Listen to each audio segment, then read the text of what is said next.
Bom, você vai fazer o concurso do TJ do Rio, então você sabe que processo civil é a matéria mais extensa. Ela é a mais extensa, é a maior matéria que tem e é a mais cobrada. No último concurso foi a matéria que teve maior número de questões das matérias de direito, né? E nesse concurso novo aí que o edital está sendo publicado, não vai ser diferente, tá?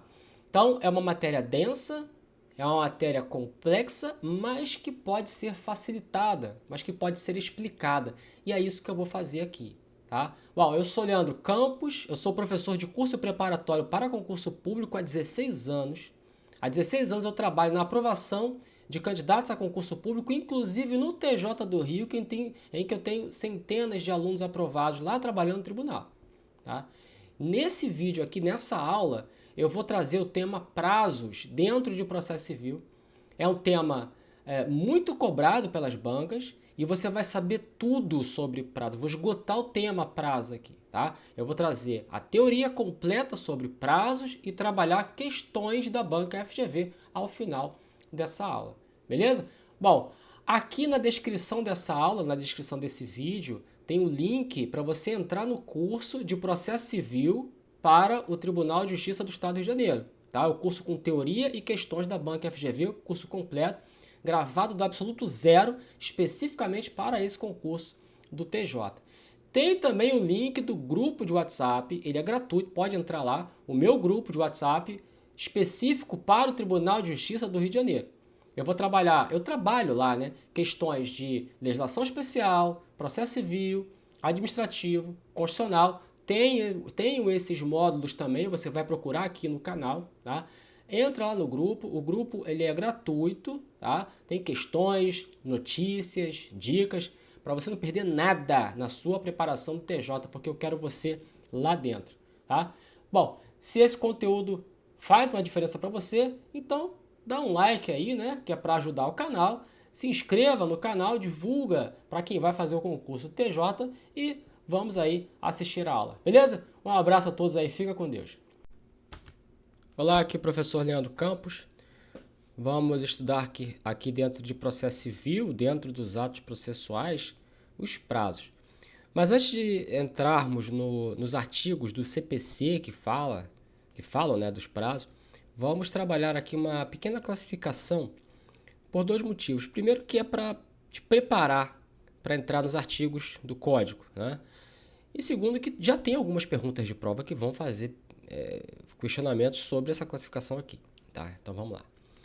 Então, os prazos processuais. Primeiro, uma classificação de acordo com a fonte, ou seja, de onde que surge o prazo, né? Aí os prazos podem ser judiciais, podem ser legais ou podem ser convencionais. Prazo judicial é fixado pelo juiz, pelo magistrado, uma decisão. Prazo legal, previsto na lei. E os convencionais podem ser estipulados em negócio jurídico pelas partes. Então, o primeiro mais interessante aqui, o prazo legal. O prazo, contestação, 15 dias. Pronto, é a lei que está dizendo. Para recorrer, tantos dias. É a lei que está dizendo. Um prazo legal.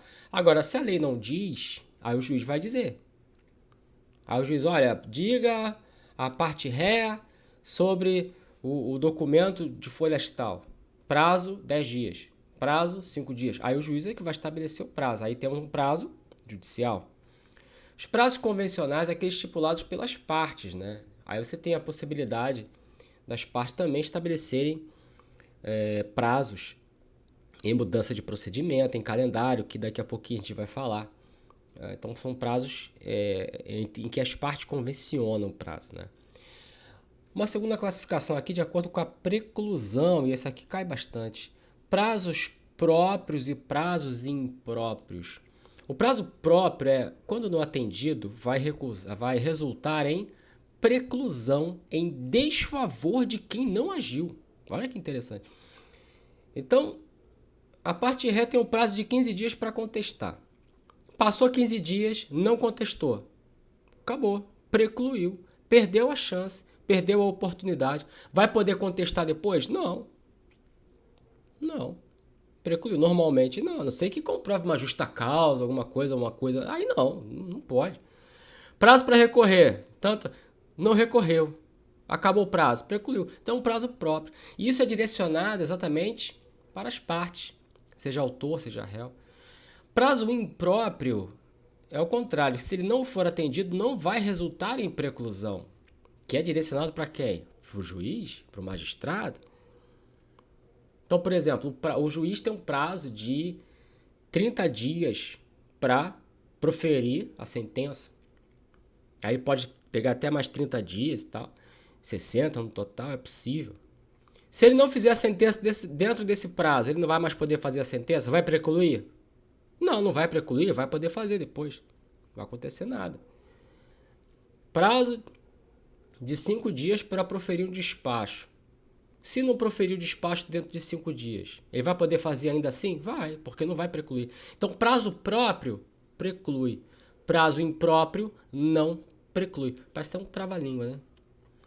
De acordo com a exclusividade, aí você tem os prazos individuais ou particulares. Temos os prazos comuns e os prazos sucessivos. Prazo individual ocorre em proveito de um indivíduo determinado. Como eu falei, diga a parte ré sobre o documento de folhas 15. Aí ele vai na folha 15 do processo. Ah, tem um documento aqui, então ele vai se manifestar. É um prazo que vai correr só ali para o réu ou só para o autor. Prazo comum é um prazo que corre simultaneamente em favor de vários indivíduos ao mesmo tempo. Ao mesmo tempo. Então, por exemplo, diga a parte ré sobre documento de folhas 15, só que são 2 réus. O primeiro réu e o segundo réu. Temos 2 réus. Como é que vai acontecer? Prazo comum. Começa aqui, termina aqui para os 2, filho. Prazo comum. Vai contar o prazo para os 2 ao mesmo tempo. Ao mesmo tempo. Começa e termina no mesmo dia. Começa no mesmo dia e termina para os 2, né? E termina também no mesmo dia para os 2, né? Começa e termina no mesmo dia, pelo amor de Deus. Aí, 10 dias, né? Diga a parte ré, não sei o que e tal, prazo, 10 dias. Esses 10 dias vão correr do primeiro até o último dia para os 2 ao mesmo tempo. Agora, prazo sucessivo é quando uma parte tem um período para praticar um ato e só depois que ele termina começa o prazo para outra. Se fosse um prazo sucessivo, se o juiz determinasse um prazo sucessivo para se manifestar, aí o primeiro réu falaria daqui até aqui, né? Aqui é o último dia, que é o término do prazo, né? Aí começa a contar o prazo para o segundo réu. Aí é um prazo sucessivo. Quando acabar o prazo do primeiro, é que vai começar a contar o prazo para o segundo. É prazo sucessivo. Não é difícil você imaginar isso, né? Agora, prazo comum, 10 dias. Pô, começa no dia 1º e termina no dia 10, aí, meu irmão, para os 2 ao mesmo tempo, né? Aí é prazo comum. Esse aqui ainda cai em prova e tal, mas ele meio que perdeu o sentido depois desse novo código, né? De acordo com a possibilidade de dilação, de alteração, de modificação. Nós tínhamos aí os prazos dilatórios e os prazos peremptórios. Dilatórios é que podiam ser modificados pela vontade das partes. E o peremptório não pode. Isso era muito bem definido no código anterior, de 1973, que aí você tinha lá os prazos que poderiam ser alterados pela vontade das partes e os prazos que não podiam. Aí você tinha os dilatórios e os peremptórios. Mas hoje eu coloquei uma notinha aqui. Essa classificação perdeu força por conta dos artigos 190 e 191 do CPC. O 190 fala na possibilidade de mudanças de procedimento, como eu comentei, né? E o 191 a possibilidade de um calendário homologado pelo juiz. Então, nessas duas situações, as partes vão poder convencionar os prazos, né? Então, acaba que tudo fica dilatório. Não tem exceção aqui. Olha, você pode estabelecer um calendário, mas esse prazo aqui não pode mudar. Não tem isso. Vocês podem mudar o procedimento, mas essa parte aqui não pode mudar. Esse prazo aqui também não tem isso. Então, acaba que tudo fica dilatório, né? Então, perdeu um pouco o sentido. Mas tá aí, ainda cai em prova, é bom você entender isso, tá? Bom, essa classificação é importante. Tanto para você compreender a parte dos prazos do CPC, mas também porque cai em questionamentos aí de concurso público. Fico por aqui, um abraço. Tchau. Olá, aqui é Leandro Campos. Vamos estudar dentro de processo civil os atos processuais e mais especificamente falando prazos. E mais especificamente ainda as disposições gerais com relação aos prazos. E começa aqui no artigo 218 do CPC. Os atos processuais serão realizados nos prazos prescritos em lei. Não tem dificuldade nisso, né? Lógico que tem os prazos prescritos em lei, tem os prazos judiciais quando a lei não diz, né? Ele vai dizer aqui no parágrafo 3º, mas não tem dificuldade aí. Parágrafo 1º. Quando a lei for omissa, o juiz determinará os prazos em consideração à complexidade do ato.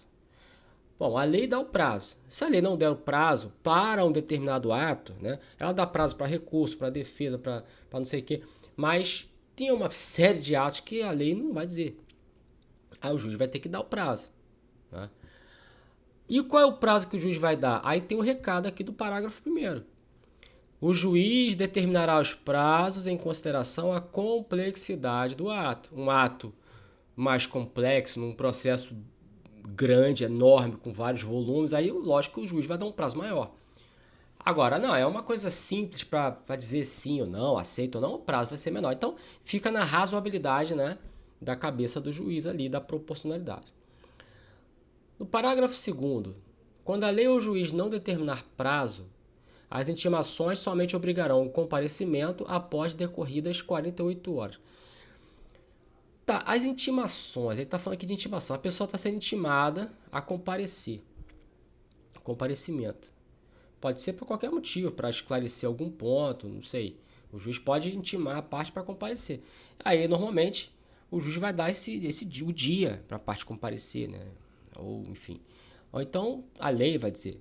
Agora, o que diz o parágrafo 2º? A lei ou o juiz não determinam um prazo. Não dão um prazo. Aí intima o cara para comparecer. E qual é o prazo? Aí fala, as intimações somente obrigarão o comparecimento após decorridas 48 horas. Quer dizer, o cara foi intimado aqui. Aí passa 24 horas, ele não está obrigado a comparecer. Mais 24 horas, ele ainda não está obrigado a comparecer. Né? No total aqui, 48 horas após a intimação. Daqui para cá, ele começa a estar obrigado a comparecer. É assim. Não é um parágrafo, né, que cai muito. Também não tem muita aplicação na prática, porque normalmente o juiz dá o dia lá para o cara comparecer. Mas se não disser, e aí não disser, vai obrigar apenas após decorridas 48 horas. Beleza. Lógico que ele tem que se preparar, né? Parágrafo 3º. Esse aqui cai bastante. Esse aqui você pode marcar na tua agenda que um dia vai cair numa prova que você vai fazer de processo civil. Inexistindo preceito legal ou prazo determinado pelo juiz, será de 5 dias o prazo para a prática de ato processual a cargo da parte. A contestação é 15 dias, então a lei disse. Para recorrer tanto disse, então a lei disse. Diga ao autor sobre folhas tal, prazo 10 dias. A lei não diz, mas o juiz disse. Até aí tudo bem. Ou a lei diz, ou o juiz diz o prazo. O problema é quando nenhum nem outro fala nada, né? Diga ao autor sobre folhas tal. Ponto. Acabou. A lei não diz qual é o prazo. O juiz não determinou o prazo no despacho dele. E como é que fica? O prazo é 5 dias. Parágrafo 3º do artigo 218. Não inexistindo preceito legal, lei ou prazo determinado pelo juiz, o prazo é de 5 dias. Pronto. 5 dias. Então, isso aqui cai muito em prova, tá? Eles botam 10 dias, 15 dias, é 5. Parágrafo 4º. Será considerado tempestivo o ato praticado antes do termo inicial do prazo. Vamos lá. O que é tempestivo? É dentro do prazo. O que é termo inicial? O início da contagem do prazo. Então, é considerado tempestivo, ou seja, dentro do prazo, o ato que é praticado antes do início do prazo. Vamos imaginar um dia do mês aí, né? O prazo começa a contar no dia 11. Dia 11 de outubro. Começa a contar. Né? Começa a contar aqui do dia 11. Aí vai 12, 13, 14, 15, vai até o dia 16. Vamos lá, um prazo de 5 dias. Então, o termo inicial é esse aqui. Termo é o dia. Né? Inicial, o dia que começa. E o termo final é dia 16. Termo inicial, início da contagem do prazo e termo final, o término da contagem do prazo. Então o que o cara tem que fazer? Praticar o ato dentro desse prazo aqui, né? Ele não pode fazer depois. No dia 17 ele não pode mais. Mas diz o parágrafo 4º, ele pode fazer antes? Pode. Se ele fizesse no dia 10, aqui ele entrou com a petição. O prazo era para ele peticionar. Ele entrou com a petição aqui no dia 10. Ou seja, antes do termo inicial. O termo inicial é dia 11. Ele praticou dia 10. É tempestivo? É. Tá dentro do prazo? Tá. Isso aqui é uma pergunta que muitos alunos me faziam até em sala de aula antes desse código novo, né? Sim, eu já dava aula de processo civil antes desse troço aí. E aí a gente fala, mas se fizer antes? Eu falei, pô, não tem problema. Sempre foi tranquilo isso, né? Mas não estava escrito na lei. Agora está escrito na lei. Beleza? Artigo 219. Na contagem de prazo em dias, estabelecido por lei ou pelo juiz, computar-se-ão somente os dias úteis. Isso aqui é importantíssimo, tá? Isso aqui é uma mudança também do código antigo para o novo. Só conta dias úteis. Tá? Não conta sábado, domingo, feriado. Beleza. Vamos esmiuçar mais isso. Daqui a pouco ele vai entrar em mais detalhes. O disposto neste artigo aplica-se somente aos prazos processuais, ou seja, prazo do Código Civil não, né? Prazo para você entrar com a ação porque teve um acidente de carro, aí você está pedindo uma indenização, aí é um prazo para você entrar com a ação, aí é um prazo lá do direito material, é um prazo do direito civil. Aí não, aí lá conta lá no Código Civil. Aqui é prazo processual.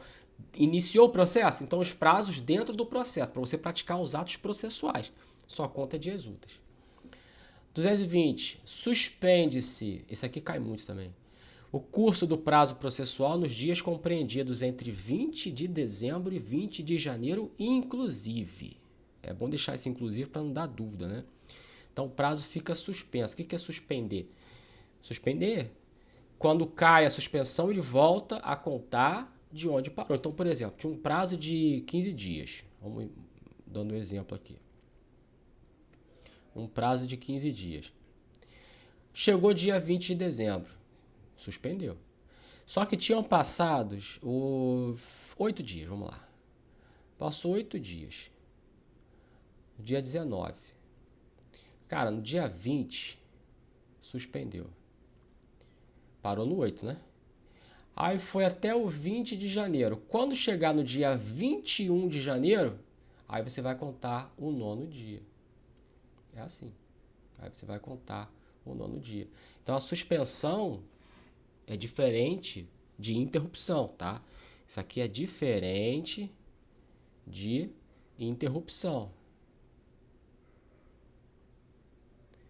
Interrupção, ele começa a contar do zero. Não é o caso aqui. Cuidado se colocarem em prova interrupção. Não é interrupção, é suspensão. Ele volta a contar quando cai a suspensão, quando volta a correr, ele volta a correr de onde parou. Ah, eram 15 dias, aí foi 1, 2, 3, 4, 5, 6, 7, 8. Suspendeu. Opa, caiu a suspensão. 9, 10, 11, 12, 13, 14, 15. Se fosse interrupção, começaria do zero. Mas o que eles mais perguntam aqui, no 220, não é esse lance de suspensão e interrupção, que é bom você saber isso. Lógico, é importantíssimo.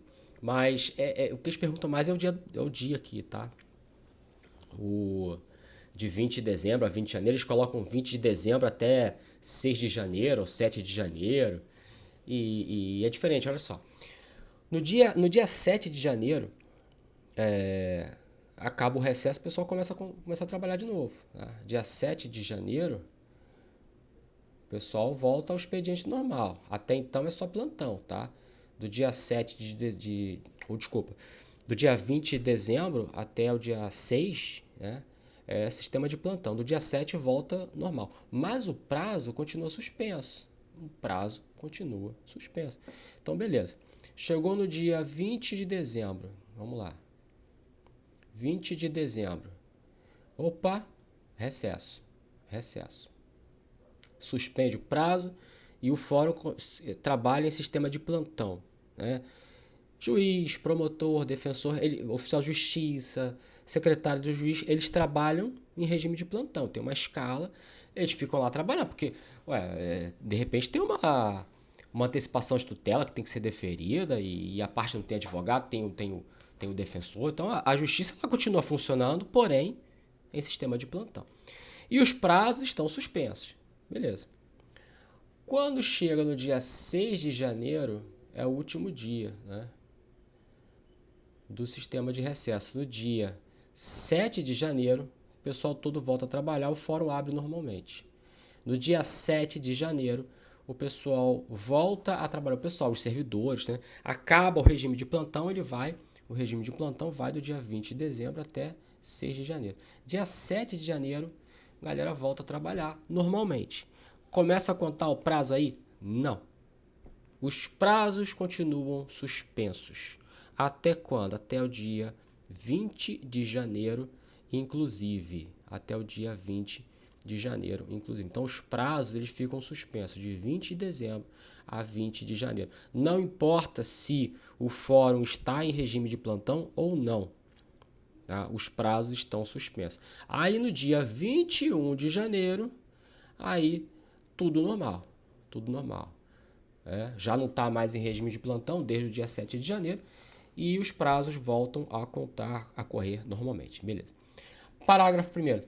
Ressalvadas as férias individuais e feriados instituídos por lei, os juízes, membros do Ministério Público, da Defensoria Pública e da Advocacia Pública e os auxiliares da Justiça exercerão suas atribuições durante o período previsto no caput. É o que eu falei, né? É o que eu falei. Eles vão trabalhar em sistema de plantão, tá? Eles vão no recesso, né? Eles vão trabalhar em regime de plantão. Agora, quando ele fala ressalvadas férias individuais e feriados, aí tudo bem. Mas tem regime de plantão também. Férias não. Se o juiz está de férias, ele não vai trabalhar em plantão. Mas quando é feriado, quando é sábado, quando é domingo, madrugada, eles têm plantão também, tá? Mas aqui no parágrafo 1º, fala assim, ressalvadas as férias individuais e os feriados instituídos por lei. Os juízes mesmo. Por que ele está dizendo aqui? Porque no recesso, o que ele está querendo dizer é que no recesso, esse pessoal todo trabalha normalmente. É isso que ele está querendo dizer. Então, tirando férias individuais, tirando feriado, né, e sábado e domingo equivale a feriado, olha, recesso você vai trabalhar normalmente. É isso que ele está querendo dizer. Só que na prática o recesso vai trabalhar também em sistema de plantão, né? Mas o que ele quer dizer é isso, tá? Então você vai gravar aqui férias individuais e feriados. E lembrando que sábado e domingo equivale a feriado, tá? Então fora isso, trabalho normal. É o que ele está querendo dizer aqui. Está até no parágrafo 1º do 220, que fala de suspensão de prazo. Parágrafo 2º. Durante a suspensão do prazo, não se realizarão audiências nem sessões de julgamento. A audiência é a primeira instância, né? Audiência de conciliação, audiência de instrução de julgamento. E sessões de julgamento é na segunda instância, né? O julgamento de um recurso ou de uma ação originária no tribunal. Então, não vai ter. 221. Suspende-se o curso do prazo por obstáculo criado em detrimento da parte, ou ocorrendo qualquer das hipóteses do artigo 313, casos de suspensão do processo, devendo o prazo ser restituído por tempo igual ao que faltava para a sua complementação. Então, o 313, mais para frente, são os casos lá que o processo vai ficar suspenso. Aí você vai estudar lá na frente o artigo 313. E uma outra situação aqui é obstáculo criado em detrimento da parte.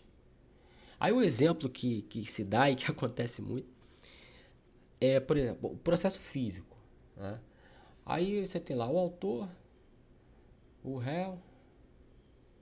Aí o réu ele tem que se manifestar, aí dá lá o prazo, o juiz dá um prazo de 10 dias para o juiz se manifestar. Se é processo eletrônico, está tranquilo. Ele entra no sistema e acessa o processo todo. Mas se é processo físico, o réu vai ter que fazer o quê? Ele vai ter que ir lá no fórum pegar o processo, fazer carga nos autos e levar para o escritório dele, para estudar o processo, para saber o que é, o que não é. Então a gente fazia muito isso na época, né? Do processo físico, levava o processo para o escritório e ficava ali dias ali estudando aquele processo para fazer a peça e entregar o processo depois. Aí tudo bem. Aí tu imagina que o autor fez carga nos autos antes. O autor pegou o processo. Aí o réu tem prazo de 10 dias para se manifestar. O processo não está no cartório, está com o autor. O autor fez o quê? Criou um obstáculo em detrimento da parte contrária, do réu. Isso acontecia, mas demais, tá? Demais. Tanto que no novo Código de Processo Civil colocaram esse artigo 221. Então o que vai acontecer? Devolve o prazo. Devolução do prazo. Então esses 10 dias. Opa, começou a contar aqui, réu. Primeiro dia, segundo dia, terceiro dia. Aí o réu falou, peraí. Mas o cara pegou o processo, como é que eu vou fazer? Aí o juiz, ai meu Deus do céu. Manda o autor devolver o processo. Quando o autor devolver o processo, aí o juiz vai dar o prazo de novo. Chama-se devolução do prazo. Devolve o prazo todo de novo para ele. É isso aí. Parágrafo único. Suspendem-se os prazos durante a execução de programa instituído pelo Poder Judiciário para promover a autocomposição, incumbindo aos tribunais especificar com antecedência a duração dos trabalhos. São uns trabalhos aí que o tribunal faz, dependendo do tribunal, dependendo de cada estado ou da União, fazer umas mutirão aí, né? Me fala aqui, ó, programa, né? Um programa para promover acordos, promover a autocomposição. Isso acontece quando você vê, assim, tem muito processo na justiça, muitos deles com um mero acordo ali você já resolveria, né? Mas não é para forçar acordo, não. É quando realmente dá para fazer, olha, dá para conversar, vamos chegar no... Então tem uns programas assim de incentivo, né? E aí o tribunal fica trabalhando aí alguns dias, semanas em cima disso. Aí vem o parágrafo 1 e fala, suspende o prazo durante a execução desse programa. Então suspende o prazo, né? Agora, mais detalhes com relação a isso, se é em todos os processos do tribunal, ou são em processos específicos, ou alguma comarca, aí isso vai depender da norma regional, né? Daquele tribunal específico que está promovendo aquele programa. Por exemplo, o Tribunal de Justiça do Rio vai estabelecer um programa para promover a autocomposição nos juizados especiais. Aí ele vai dizer, olha, nos juizados especiais de tal comarca, né, os processos ficam suspensos. Não é a coisa toda, né, não é o estado inteiro. Então, o parágrafo único fala, suspende nesses programas. E mais detalhes, lógico, o tribunal vai especificar como é que isso vai funcionar. 222. Na comarca, seção ou subseção judiciária, onde for difícil o transporte, o juiz poderá prorrogar os prazos por até 2 meses. Comarca é o termo utilizado para a justiça estadual. Seção, subseção judiciária são expressões utilizadas na justiça federal, né? Dependendo. Onde for difícil o transporte, o juiz pode prorrogar os prazos até 2 meses. A comarca muito distante, dependendo do estado, estados que não tem uma malha viária assim satisfatória, é difícil chegar até lá com chuva. Imagina na região norte, com muita chuva, essa região amazônica. Então, aí, às vezes a pessoa tem que ir lá, né? A justiça não está totalmente como processo eletrônico, é coisa física, e é muito complicado. Então o juiz, olha, naquela comarca aqui eu vou prorrogar o prazo por até 2 meses. Né? Isso aí é normal, tá? Parágrafo 1º. Ao juiz é vedado, proibido, reduzir prazos peremptórios sem anuência das partes. Quer dizer, já perdeu o sentido. Porque peremptório é aquele que ninguém pode falar nada, né? É o prazo que está ali na lei que ninguém pode mexer. Aí ele fala, olha, não pode reduzir. Não pode reduzir o prazo. Tá. Sem anuência das partes. Porque se as partes anuírem, pode. Entendeu? Vê como perdeu o sentido prazo peremptório, prazo dilatório. E até o próprio parágrafo 1º também, né? Não tem muito sentido. Porque peremptório, repetindo, peremptório é aquele assim, ninguém mexe. Ninguém mexe. O dilatório, você pode, as partes podem, como um acordo, alargar o prazo e tal. Mas peremptório ninguém pode mexer. Mas aí vem o parágrafo 1º assim, olha, é vedado reduzir o prazo peremptório. Aí tu, pô, legal, né? Ninguém mexe. Sem anuência das partes. Aí sem anuência das partes, então peraí. A contrário, senso. Se as partes anuírem, se elas consentirem, então pode. Pois é, pode. Então não é mais peremptório. Perdeu o sentido. Mas tá aí o parágrafo 1º. Tá aí. Parágrafo 2º. Havendo calamidade pública O limite previsto no caput para prorrogação de prazos poderá ser excedido. Aqui, ó, esse prazo aqui do caput, né, até 2 meses. Esse limite ele poderá ser excedido, ele pode ir até mais. Pô, calamidade pública, né? Você imagina queda de barreira, a ficar meses ali. E isso no interior de Minas aconteceu, né, recentemente, alguns anos atrás. Imagina, vai ficar meses ali aquela comarca, até a comarca se reinstalar em uma outra região. A cidade inteira tem que se reinstalar. Ah, mas 2 meses não é o suficiente. O juiz pode exceder esse prazo, pode colocar prazo maior aí, não tem problema. 223, decorrido o prazo, extingue-se o direito de praticar ou de emendar o ato processual, independentemente de declaração judicial, ficando assegurado, porém, à parte provar que não realizou por justa causa. Então, a parte inicial é tranquilo, né? Só um detalhezinho aqui, mas o que é tranquilo? Acabou o prazo, acabou o direito de você praticar o ato, ou de emendar o ato, né? Fazer um esticadinho, um puxadinho daquele ato que enfim, o juiz vai determinar. Você não pode fazer. Acabou o prazo, acabou o prazo. E ao detalhe, independentemente de declaração judicial, não precisa o juiz dizer, olha, acabou seu prazo, tá? Não, a mera extinção do prazo, o mero decurso do prazo, automaticamente acabou seu direito. E esse é o detalhe, independentemente de declaração judicial, porque em provas podem colocar, mas vai depender do juiz. Não, independente. E a outra parte, ficando assegurado, porém, a parte provar que não realizou por justa causa. Aí ele vem no parágrafo primeiro dizendo, olha, considera-se justa causa o evento alheio à vontade da parte e que a impediu de praticar o ato por si ou por mandatário. E verificada a justa causa, o juiz permitirá à parte a prática do ato no prazo que lhe assinar. É muito parecido com aquela do processo, né, que foi a outra parte fez carga nos autos e a parte que tinha que se manifestar não pôde, né? Isso é uma justa causa. Um outro exemplo, até aconteceu num processo que eu atuei, que eu peguei um processo no meio, uma, uma colega minha que trabalhava comigo, ela falou, tem um processo aqui da minha vizinha e tal, a advogada saiu e ela tá sem advogado, você quer pegar? Eu falei, deixa eu ver o processo. Aí vi o processo, falei, vou pegar. Aí mandei a procuração, ela assinou, eu peguei. Quando eu fui ver o processo, no momento que a advogada tinha saído, vamos colocar assim, aqui é o processo. A advogada saiu aqui, ela saiu. Aí passaram-se meses, né? Não sei quantos meses, vamos colocar aí, 6 meses. Aí eu entrei no processo. Opa, entrei no processo. Só que nesse tempo aqui, teve um despacho do juiz determinando que a autora se manifestasse, ela era autora, que a autora se manifestasse sobre um negócio lá que eu não me lembro. E aí deu um prazo lá de 15 dias para a autora se manifestar. Como é que a autora vai se manifestar se ela estava sem advogado? Ela ficou, eu estou dando um exemplo aqui de 6 meses, tá? Mas foram alguns meses. Ela ficou meses nesse processo sem advogado. E a juíza não viu. Porque a juíza vendo, o que ela tem que fazer? Tem que dizer para a autora, para regularizar a sua situação processual, ou seja, arrumar um advogado, sob pena de extinção, né? Como diz o Código de Processo. Só que a juíza não fez isso, que ela nem viu. Acontece, tá? Acontece. Ah, professor, que absurdo. É um absurdo.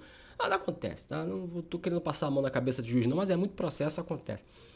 A juíza não viu e aí falou, diga a autora sobre esse documento aqui do banco, não sei o quê. E não era juizado, não, era vara civil.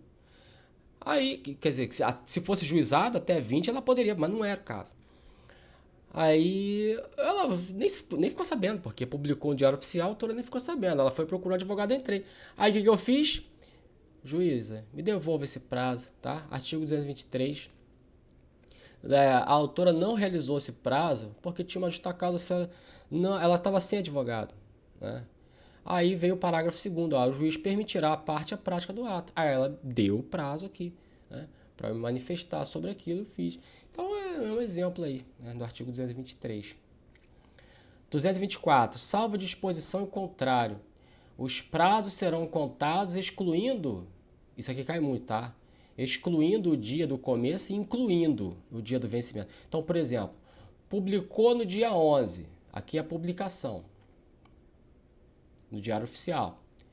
O prazo começa a contar no dia 12. ele não conta esse prazo aqui, ó, excluindo o dia do começo. É isso que significa.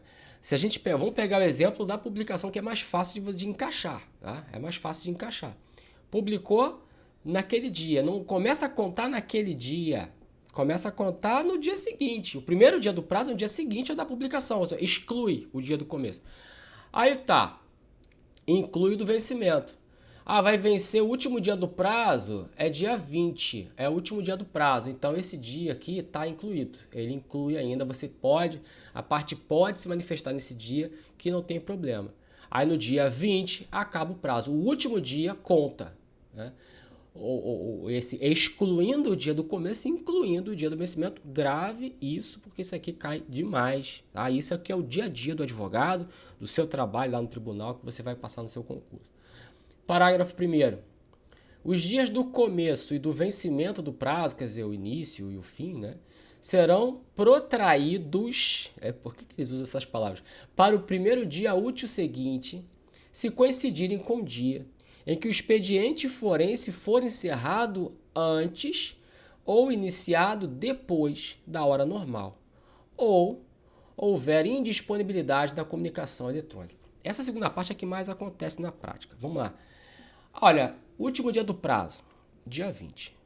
Fechou. Acabou. É o último dia do prazo, é o dia 20 daquele mês, é o dia que ele tem que entrar com a petição, o último dia fatal, beleza. Ah, mas nesse dia aqui, o expediente forense, aí quer dizer assim, está dizendo o seguinte, o horário de abertura e de fechamento do fórum. Encerrou antes. Qual era o horário por exemplo, o horário de encerramento do expediente era 18 horas.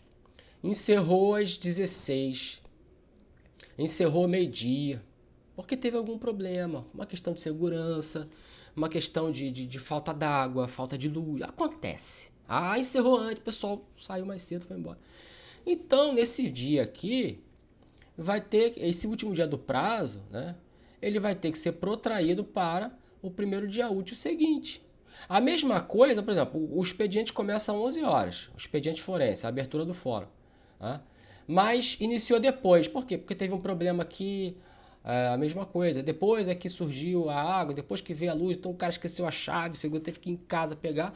Aí o expediente começou o quê? Começou 14 horas. Teve expediente? Teve, mas como diz aqui, ó, iniciou depois. Então esse foi nesse dia 20, cara. No último dia do prazo aconteceu de tudo. Então, protrai, segue, vai para frente para o primeiro dia útil seguinte. Aí tá. Primeiro dia útil seguinte, aí esse dia 20 é uma sexta-feira. Qual o primeiro dia útil seguinte? Sábado não é dia útil, domingo não é dia útil. Segunda é dia útil? Não sei, depende. Na segunda tinha um feriado, então segunda não é dia útil, vai para terça. E por aí vai. Primeiro dia, não coloca assim na segunda, né?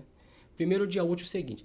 E a segunda situação que mais acontece, indisponibilidade da comunicação eletrônica. O sistema saiu do ar. Ih, mas é direto. Eita, nossa. Isso dá um nervoso absurdo. Aí naquele dia do prazo que tu não consegue entrar no sistema, meu amigo, isso é o terror. Ah, meu Deus do céu, hoje é o meu último dia do prazo, eu tô aqui no meu escritório, não tô conseguindo entrar no sistema, aí muda o navegador, vai pro Chrome, vai pro Internet Explorer, vai pro não sei que nada, aí tu pede pro colega fazer, também não consegue. Ah, tá com problema no sistema, o problema tá contigo. É lógico, vai pro primeiro dia útil seguinte, normalmente tem ato do presidente do tribunal dizendo que o prazo, todos os prazos serão prorrogados, aí fica mais fácil. Mas nem precisaria, o parágrafo primeiro já está aí, mas precisa para dar mais segurança, né? mais calma, né, para o advogado. Parágrafo 2º. Considera-se como data de publicação o primeiro dia útil seguinte ao da disponibilização da informação no Diário de Justiça Eletrônica. É porque tem um ato, vamos lá. Um despacho do juiz. Um despacho. Que dia aconteceu esse despacho? Dia 10. Aí no dia 11, o servidor lá, o técnico, analista, secretário, sei lá quem, ele vai disponibilizar isso para o Diário Oficial, o Diário de Justiça, que é uma outra instituição, tá? Não faz parte do Tribunal de Justiça, é uma outra instituição. Disponibilizou no dia 11. Disponibilizou significa esse despacho aqui, ou decisão, ou qualquer coisa, tem que ser publicado no Diário Oficial. Por que publicar? Para intimar a parte a se manifestar sobre aquilo ali. Então a intimação é através da publicação, mas só que há primeiro uma disponibilização. O servidor disponibiliza isso, como que encaminha aquilo ao Diário Oficial, ao Diário de Justiça Eletrônico, que é uma outra instituição que tem um monte de gente trabalhando lá, tá? Nessa disponibilização, no dia seguinte, no primeiro dia útil seguinte, é a publicação. Vai acontecer a publicação. Tá? Aí eu coloquei aqui, dia 10, dia 11, dia 12, vai acontecer a publicação. Dia 12, se for o primeiro dia útil seguinte. Por exemplo, aqui no dia 11 era uma quarta, dia 12 é uma quinta. Beleza, publica e aí começa a contar o prazo. Então, início do prazo, dia 13. Aí eu colocando assim, ó, terça, quarta, quinta, sexta. Começou a contar o prazo na sexta-feira, show de bola. No sábado e domingo não conta, o segundo dia já vai ser no primeiro dia útil seguinte. Aí ele vai falar isso daqui a pouco. Mas estamos aqui no parágrafo segundo primeiro. Ele vai falar isso no parágrafo terceiro. Agora, voltando para a disponibilização. Imagina que disponibilizou dia 11, aí dia 12, quinta e sexta, aqui é Semana Santa. Vamos lá. Não vai ter expediente nem aqui e nem aqui. Disponibilizou na quarta-feira. Ah, mas quinta não tem expediente nem na sexta. Por quê? Porque é Semana Santa, né?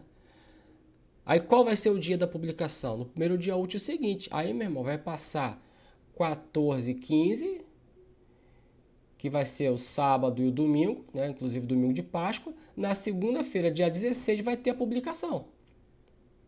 No dia 16 publica.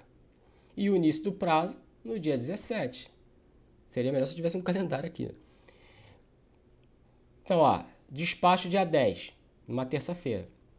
Disponibilizou no Diário Oficial, dia 11. Ou seja, encaminhou aquilo para o Diário Oficial. A publicação vai acontecer no primeiro dia útil seguinte. Se era uma terça e a disponibilização na quarta, a publicação vai ser na quinta. Fechou. O início do prazo, no dia seguinte. Primeiro dia útil seguinte, né? Na sexta-feira. Começa a contar o prazo. Ah, mas a disponibilização aconteceu no dia 11, mas no dia seguinte, né, não era dia útil. Então, a publicação ela vai acontecer no primeiro dia útil seguinte. Vai acontecer no primeiro dia útil seguinte. E o início do prazo depois disso. Né? Aí, voltando ao exemplo. O despacho aconteceu dia 10. Vamos imaginar, estamos na Semana Santa. Na terça-feira da Semana Santa. Aconteceu o despacho, dia de expediente normal. Disponibilizou dia 11, quarta-feira da Semana Santa, dia de expediente normal. Mas na quinta e na sexta já não tem mais expediente normal, já vai ser feriado, na quinta e na sexta. Quando é que vai acontecer a publicação? Cara, na segunda-feira. Na segunda-feira. A publicação no primeiro dia útil seguinte. E quando é que vai contar o prazo? No primeiro dia útil seguinte a publicação. Então aqui, ó. Parágrafo 3º. A contagem do prazo terá início no primeiro dia útil que seguir ao da publicação. Vamos trabalhar um outro exemplo aqui. Vamos colocar de frente para a publicação aqui. A publicação. Publicou. Quando? Numa terça. Início do prazo na quarta-feira. Na quarta-feira. Simples. Ah, mas a quarta-feira era feriado. Então, vai para quinta. Na quinta-feira. Olá, aqui é Leandro Campos. Vamos estudar dentro de processo civil, os atos processuais, os prazos, disposições gerais. Agora começando no artigo 228 do CPC. Incumbirá ao serventuário remeter os autos conclusos no prazo de 1 dia e executar os atos processuais no prazo de 5 dias, contado da data em que 1. Houver concluído o ato processual anterior, se lhe foi imposto pela lei. 2. Tiver ciência da ordem quando determinada pelo juiz. Vamos dividir isso aqui, vamos lá. Prazo para o servidor, para o serventuário. Para quê? Para remeter os autos conclusos. O que significa isso? Ele está no cartório, os servidores todos, né? Eles trabalham, todos, tirando o secretário do juiz, trabalham aqui no cartório. Aí tem um balcão de atendimento lá, aí fica um servidor aqui, o outro aqui, o outro aqui. Aí é o cartório. Remeter os autos conclusos é mandar para o gabinete do juiz. O gabinete do juiz, né, é um outro órgão. Um cartório é uma coisa, o gabinete é outra. Tudo faz parte da vara civil ali, a primeira vara civil. Aí tem um cartório, tem o gabinete do juiz, tem a sala de audiência. Então mandar concluso é mandar para o juiz. Ele tem um prazo de um dia para enviar os autos para o gabinete do juiz, remeter os autos conclusos, né, a partir do momento em que ele fizer o negócio ali. Né. Por exemplo, juntou uma petição no processo. Ele vai ter um dia para mandar o processo para conclusão. Eu estou falando de processo físico, né? Juntou no processo um mandado do oficial de justiça. O oficial de justiça cumpriu o mandado, deixou lá o mandado com a certidão e tudo. Ele pegou o mandado e juntou no processo. Ele tem um dia para mandar o processo para conclusão. Estou falando do processo físico. E executar os atos processuais no prazo de 5 dias.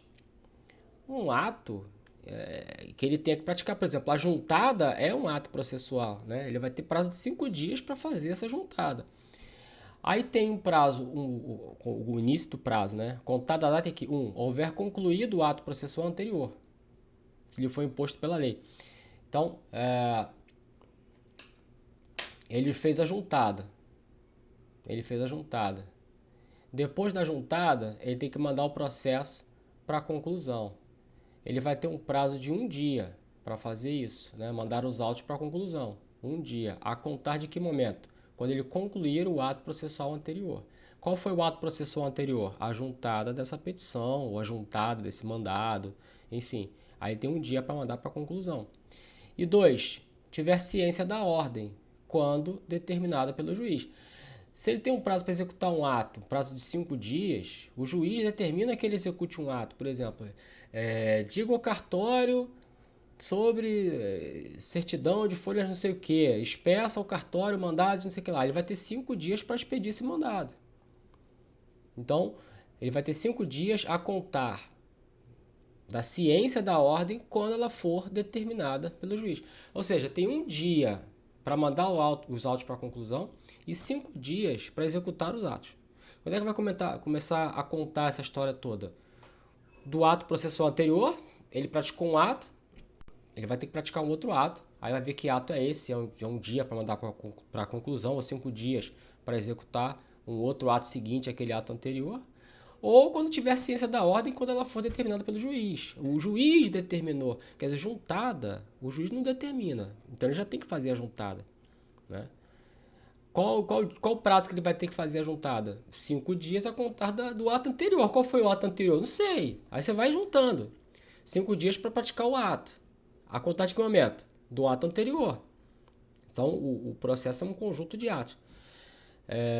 Fez a juntada. A juntada agora vai ter que remeter os autos para a conclusão. Então, ele vai ter um dia.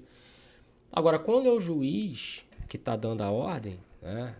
O cartório, às vezes acontece. Peça-se mandado, não sei o quê. Mandado de pagamento.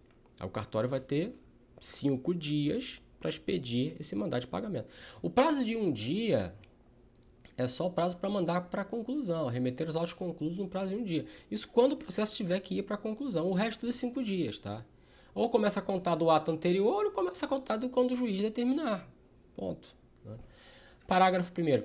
Ao receber os autos, o serventuário certificará o dia e a hora em que teve ciência da ordem referida no inciso 2. Porque do momento em que ele tiver ciência da ordem, não quando a ordem é expedida. A ordem pode ser expedida num dia, ele ter ciência no dia seguinte só, ou 2 dias depois.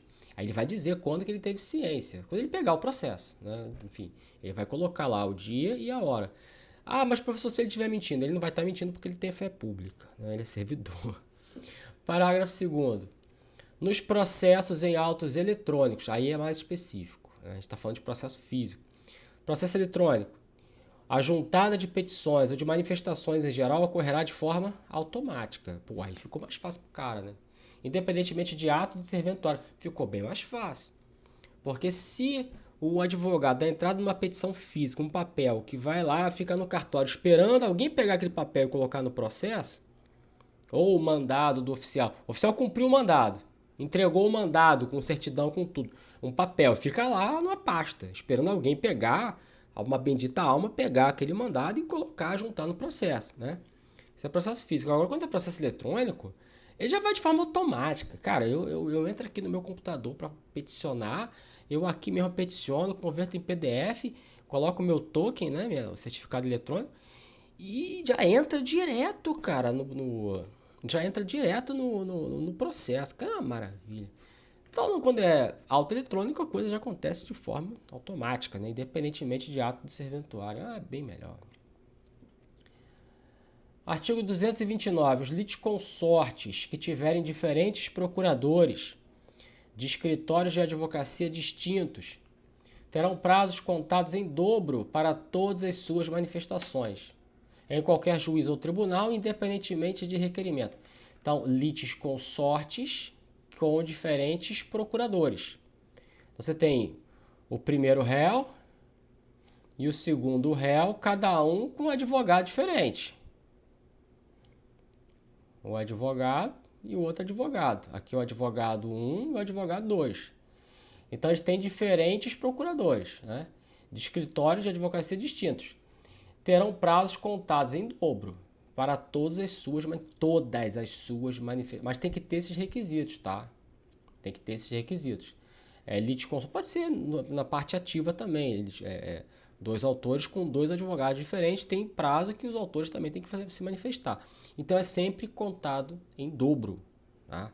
Mas tem que ter isso. Dois advogados diferentes procuradores. Ah, professor, mas se tiver dois réus, o primeiro réu e o segundo réu, os dois com o mesmo advogado, como é que faz? Não é contado em dobro. É simples assim, tá?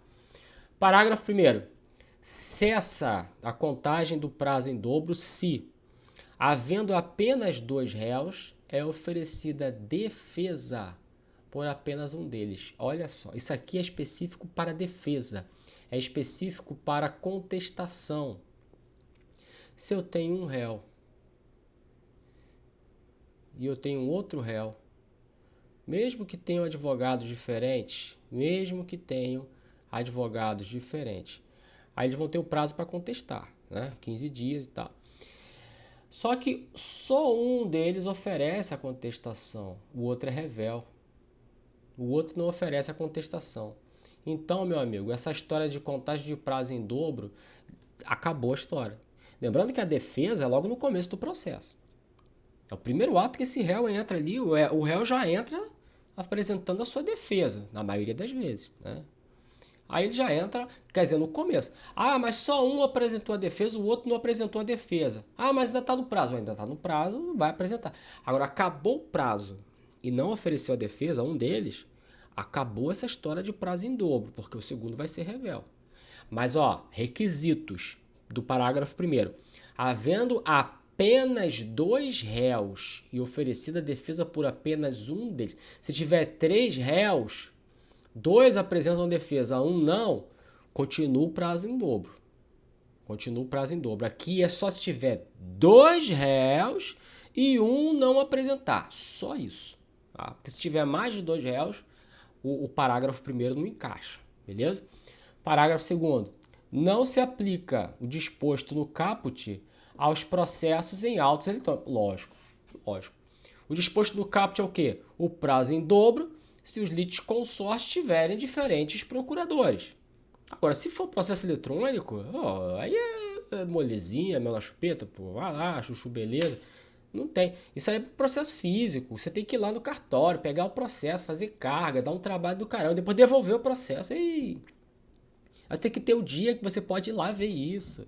Aí seu escritório fica num bairro, o centro, o fórum fica lá no centro da cidade, tem engarrafamento. Agora, processo eletrônico, na tua casa de praia você faz, né? Então não tem essa. Artigo 230. O prazo para a parte, o procurador, a advocacia pública, a defensoria pública e o Ministério Público será contado da citação, da intimação ou da notificação. Agora, como vai acontecer essa citação? Se é por edital, se a citação é por oficial de justiça, se é por é pelo correio. Se a intimação é pessoal, se não é, isso aí é outra história. Mas vai contar ou da citação, que é o primeiro ato lá, o réu, né, ele é citado, e depois todos os demais atos de comunicação são intimações, ou da intimação, ou da notificação, que às vezes também, em alguns momentos, você tem a notificação judicial, só para chamar atenção para algum detalhe em casos específicos, mas vai contar daí. A intimação pode ser a intimação por publicação no Diário de Justiça Eletrônico, Diário Oficial, ou pode ser uma intimação pessoal aí do Ministério Público. Aí como é que vai acontecer, não importa. Mas vai contar, vai começar a contar o prazo desses institutos aqui, da citação, da intimação ou da notificação. Beleza. Artigo 231. Aí esse aqui é interessantíssimo. Hein? Muitas questões práticas de prova caem, aí colocam datas, colocam situações, e você vai ter que interpretar a questão e encaixar nesse artigo 231 para saber o prazo. Vamos lá. Salvo disposição em sentido diverso, considera-se o dia do começo do prazo, ou seja, quando começa a contar o prazo. Qual é o termo inicial do prazo? 1. A data de juntada aos autos do aviso de recebimento, quando a citação ou intimação for pelo correio. Ah, beleza. Eu fui citado, eu recebi uma citação pelo correio, um aviso de recebimento. O aviso de recebimento é aquele modelo do correio, né? Que o carteiro ele chega na tua casa, você te entrega a carta. Normalmente ele entrega a carta e vai embora. Mas o aviso de recebimento, ele entrega a carta e pede para você assinar aquele negócio lá, um papelzinho. Esse papelzinho assinado por você volta para o cartório. O carteiro vai lá, esse papelzinho volta lá para o cartório. Aí no cartório, filho, ele fica lá esperando uma boa alma pegar esse papelzinho e juntar no processo. Quando juntar no processo, aí começa a contar o prazo. Então, por exemplo, eu recebi a visita do carteiro no dia 5. O carteiro me entregou o negócio no dia 5. Vamos lá, trabalhar uma situação aqui. No dia 5. Aí ele voltou e entregou. No dia 8, ele entregou o AR lá para o cartório. Entrega do AR. Já começou a contar meu prazo? Não. Aí no dia 11 houve a juntada. Aí juntou o AR no cartório. Aí começa a contar meu prazo. Juntou o AR no cartório, juntou o AR no processo. Ou seja, o AR ele ficou na pasta lá. O documento assinado por mim ele ficou na pasta, lá no cartório. Aí o servidor pegou na pasta e juntou no processo. Aí ele vai colocar a data da juntada. Aí vai começar a contar meu prazo. Então, ó, começo do prazo, a data de juntada dos autos, aos autos. Né?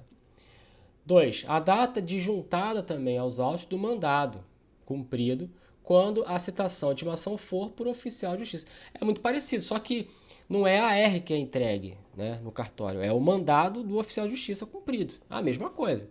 O oficial de justiça, eu recebi o oficial de justiça no dia 5, assinei o mandado, o oficial de justiça com a cópia do mandado no dia 8 entregou aquilo no cartório e no dia 11 juntaram aquele mandado no processo. Então, meu prazo vai começar a contar daqui, né? Exclui o dia do começo e inclui o do vencimento. Então, data de juntada aos autos do mandado. 3. A data de ocorrência da citação ou da intimação quando ela se der por ato do escrivão ou do chefe de secretaria. Aqui, a citação e intimação não é feita nem pelo correio, nem por oficial de justiça. Aqui a parte compareceu na sede do juízo. Olha só isso. O cara, ele foi lá na sede do juízo, foi lá no fórum, gente. Mandaram, comunicaram a ele, né? Falou, poxa vida, eu tô aqui no fórum, tem alguma coisa pra mim aí e tal. Você é o fulano de tal? É. Então toma. Tenho aqui uma intimação pra te fazer, uma citação pra te fazer, seja lá o que for. Puxa vida! Aí ele sai do cartório, ali ele já está intimado. Ali já começa a contar o prazo dele. Então o escrivão, o chefe de secretaria, vai intimá-lo ali, no ato, na frente dele ali. Né? Você está aqui no balcão, você quer o quê? Você quer ser intimado? Toma, você é intimado. Então começa a contar dali. 4. O dia útil seguinte ao fim da dilação assinada pelo juiz, quando a citação ou a intimação for por edital. Então, a citação por edital é aquela que o réu está em lugar incerto e não sabido, né? Não se sabe. Então, publica um edital, um diário oficial, e o juiz vai dar um prazo lá. Anote aqui: o juiz deve fazer constar do edital o prazo entre 20 e 60 dias. Artigo 257, inciso 3. Transcorrido esse prazo, estará aperfeiçoada a citação, e o prazo para oferecimento de defesa começará a partir do dia útil seguinte ao seu aperfeiçoamento. Então, o edital o edital é publicado, vai começar a contar o prazo ali da publicação? Não. Depois que publica, vai dar um prazo, o juiz vai dar um prazo entre 20 e 60 dias, né? Entre 20 e 60 dias, o juiz vai determinar quanto tempo, né? 60 dias, então beleza. Depois é que começa a contar. Depois aqui, ó, o 60º dia. Acabou aqui da publicação, conta 60 dias para o cara aparecer. Não apareceu, não aconteceu nada. No primeiro dia útil seguinte, começa a contar o prazo dele para apresentar a defesa dele. Entendeu o negócio? Então não é da publicação aqui. Aqui é citação por edital. Ou intimação por edital, tanto faz. Dependendo do caso. Publica, mas não começa a contar da publicação. O juiz vai dar um prazo. Ele vai constar no edital o prazo, entre 20 e 60 dias. Né? Aí no 60º dia, é o último dia do prazo para a pessoa aparecer ali. Se ele não aparecer, no primeiro dia útil seguinte ao 60º dia, começa a contar o prazo dele para apresentar a defesa. Esse é o fato. Aí você está se perguntando assim, ué, mas peraí, se ele não apareceu, como é que vai começar a contar o prazo para ele apresentar sua defesa? Pois é, aí vai para o curador, né? Vai para a Defensoria Pública e a Defensoria Pública vai fazer a defesa dele, né? Mesmo que o defensor público nunca tenha visto o cara na vida. O defensor público ele vai ter que fazer a defesa. E vai ser uma defesa muito simples. A mais simples de toda a carreira do defensor público. Nego todos os fatos alegados da inicial. Ponto. Assinado defensor público. É negativa geral. É a mais fácil que tem. Então, repetindo. Citação por edital. Publica, mas não começa a contar o prazo da publicação. Dessa publicação vai ter o prazo de 20 a 60 dias para a pessoa comparecer. Se a pessoa comparece, começa a contar o prazo ali para ela. Mas se ela não comparece, no primeiro dia útil seguinte vai começar a contar o prazo. Mas se ela não apareceu, como é que ela vai ficar sabendo? Ela não vai ficar sabendo. O defensor público será nomeado como curador especial e ele vai fazer a defesa por negativa geral. 5. O dia útil seguinte à consulta ao teor da citação ou da intimação, ou ao término do prazo para que a consulta se dê, quando a citação ou intimação for eletrônica. Citação e intimação eletrônica. Eu posso ser citado e intimado de forma eletrônica. Eu sou advogado, tenho certificado digital. No processo judicial eletrônico, né, você tem lá o botãozinho que você clica ali. Se eu estou sendo intimado de alguma coisa eletronicamente ou citado de algum processo eletronicamente, eu clico naquele botão. Aí vai ali, ó, primeiro dia útil seguinte a consulta ao teor da citação ou da intimação. Eu clico no botão, tenho acesso ao teor da citação ou da intimação. No primeiro dia útil seguinte, começa a contar meu prazo. Mas eu tenho que apertar o botão ali. Mas se eu não apertar o botão? Aí é a segunda parte. Ou ao término do prazo para que a consulta se dê. Aí vem a Lei 11.419, que é a Lei do Processo Eletrônico, no artigo 5º, parágrafo 3º, ele fala: a consulta deverá ser feita em até 10 dias corridos, contados da data do envio da intimação, sob pena de considerar-se intimação automaticamente realizada na data do término desse prazo. Então ele vai ter um botãozinho lá.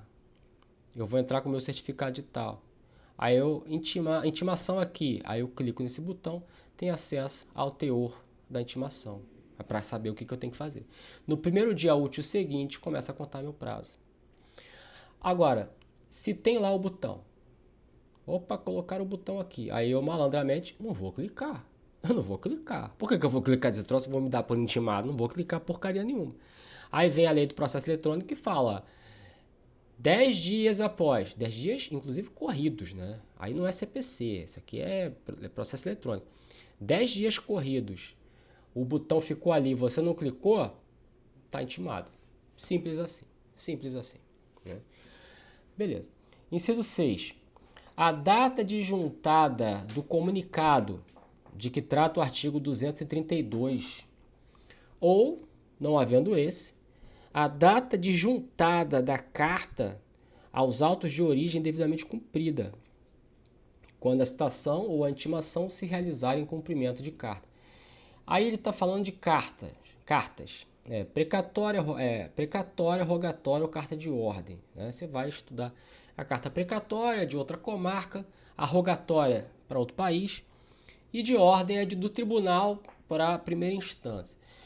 Então, essa carta, por exemplo, uma carta precatória. Vamos pegar um exemplo aqui mais simples. Carta precatória. O réu está sendo intimado numa outra comarca. Essa carta precatória, ela é expedida e enviada lá. Ah, ele mora onde? Ele mora em... eu estou no Rio, na cidade do Rio de Janeiro, e o cara mora em Belo Horizonte. Por que Belo Horizonte? Porque é mais fácil colocar BH aqui, né? Belo Horizonte. Essa carta precatória vai para Belo Horizonte. Aí o cara é citado. Essa carta precatória cumprida volta aqui para o Rio. Mas é aquele negócio. Estou falando de papel, né? Processo físico. Aí aquele negócio. Essa carta ela vai ficar ali na pasta. Igual a AR. Igual o mandado do oficial de justiça que foi cumprido. Vai ficar na pastinha lá. Esperando a boa vontade do servidor, você que vai passar no concurso, vai ser meu amigo, vai pegar aquele troço, aquela porcaria e vai juntar no processo para começar a contar o prazo. Porque o prazo só vai começar a ser cumprido a partir da juntada. Olha aqui o inciso 6. A data de juntada do comunicado, que é outra história, ou não havendo esse comunicado, a data de juntada da carta aos autos de origem, que é do Rio de Janeiro. Então, não havendo... Aí eu vou falar do comunicado ainda. A data de juntada da carta aos autos de origem, quando for realizado por carta, né? Aí, só a partir da juntada dessa carta no processo é que vai começar a contar o prazo. Isso demora meses. Mas tem a outra possibilidade, o comunicado, no artigo 232. O artigo 232 ele fala, nos atos de comunicação por carta precatória, rogatória ou de ordem, a realização da citação ou da intimação será imediatamente informada por meio eletrônico pelo juiz deprecado ao juiz deprecante. Quem é o juiz deprecado? Belo Horizonte. Deprecante? Rio de Janeiro. Deprecante expediu a carta. Deprecado recebeu a carta. Aí, lá em Belo Horizonte, o oficial de justiça consegue citar o réu. O que o juiz de Belo Horizonte vai fazer? Imediatamente ele vai comunicar. Ele vai comunicar